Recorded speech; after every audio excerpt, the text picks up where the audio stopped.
I came home early that night, rain soaking through my jacket, my briefcase heavy with exhaustion, and a headache that refused to fade. I wasn't supposed to be there. The business dinner had ended unexpectedly, and all I wanted was to see my wife, to sit with her, maybe share a glass of wine, and just unwind. The house was dark, except for a faint glow seeping from under the bedroom door. At first, I assumed she had dozed off with the TV on. Then I heard it, a soft, murmuring laugh that wasn't hers alone. My chest tightened.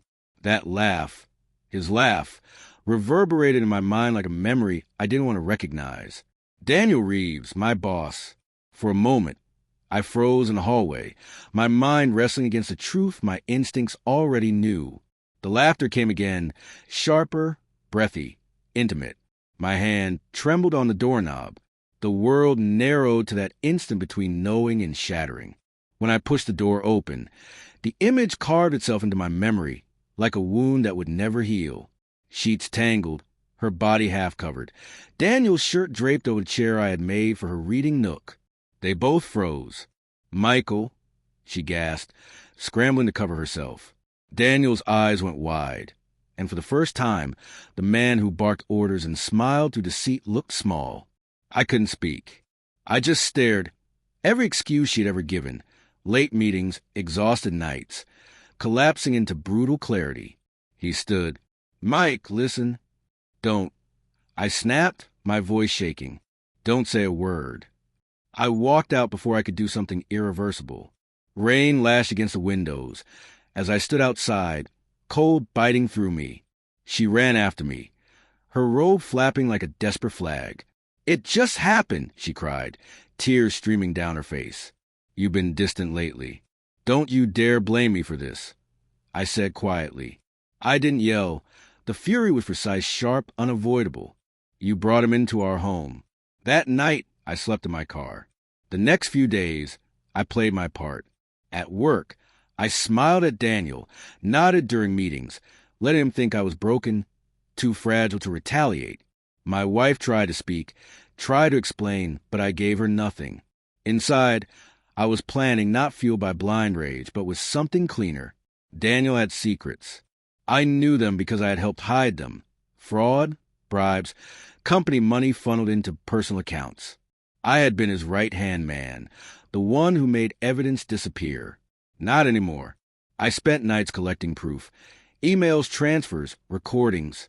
In my mind, I watched him crumble, piece by piece, just like my marriage had. My wife, meanwhile, went through the motions of normalcy, cooking dinner, smiling weakly, touching my arm. Let her. The confrontation came a week later at the office. Daniel called me in, his politician smile fixed in place. "Mike, glad you're back in the game. You know how these things go. Emotions, mistakes." I set a folder on his desk. "You should read this before you finish that sentence." He frowned, flipping it open. Color drained from his face. "What is this proof?" "Of everything," I said.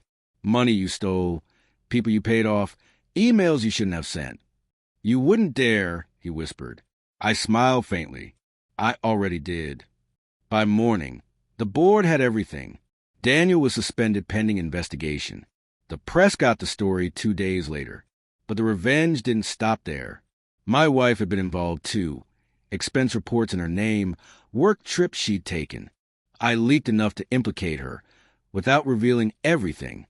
Her job, let her go quietly, NDA in place. The night it all unraveled, she confronted me. "You destroyed both of us," she screamed, voice cracking. "No," I said calmly. "You did." She slapped me, tears streaking her face. "You could have forgiven me," I said. "I tried. But every time I looked at you, I saw him." We stood there, strangers bound only by what used to be love. The silence between us cut deeper than betrayal. She left that night with a single suitcase. Weeks passed. The world moved on. Daniel's fall made headlines. My wife disappeared into another city. I told myself I had won. Victory felt hollow. My house was quiet, too quiet. Her laughter, the faint trace of perfume on the sheets, ghosts that wouldn't leave. Then one evening there was a knock. A police officer at the door, hat in hand. "Mr. Langford, we need to talk." I already knew before he spoke. Daniel was dead. Car crash. Or so it seemed. Until they found my wife's bracelet on the passenger seat and blood on both airbags. My hands went numb. She was with him. I whispered. The officer nodded. "We think there was an argument, lost control." After he left, I sat alone in the dark, rain tracing streaks down the window. The same kind of night I had come home early. I thought revenge could balance betrayal, could restore control. All I had done was set two broken people spinning toward the end. I replayed her final words, her screams that I destroyed us. Maybe she was right. Maybe we both had. The news called an accident. I never corrected them. The folder, the lies, the secrets, all buried. But sometimes when the house creaks at night, I swear I hear her voice. Not crying, not angry, just whispering that one word. Why? And every time I answer the same way. Too late, too quietly. I thought revenge would heal.